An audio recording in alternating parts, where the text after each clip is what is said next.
मोहब्बत नज्म होती तो,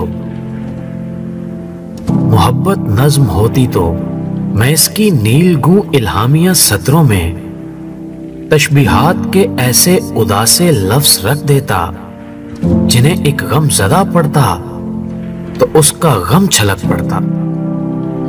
मैं इसकी सारी तरकीबों को यूं तरतीब दे देता कि इनको वक्त का कारी अगर पड़ता तो उसकी खुशमगी आंखों में गहरे जख्म उगाते, सिसकते हाँपते लफ्जों में ऐसा रंग भर देता जिसे कौसे कज़ा की 8वीं सूरत गिना जाता।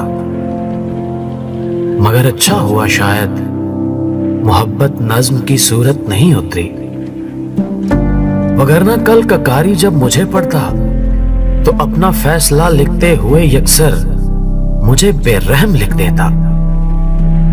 मोहब्बत नज्म हो जाती तो मेरे बाद के नक्काद और कारी के हां मेरे अजियतनाक लफ्जों पर गिरफ्तारी का सब सामान हो जाता।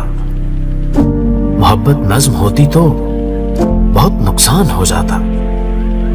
मोहब्बत नज्म होती तो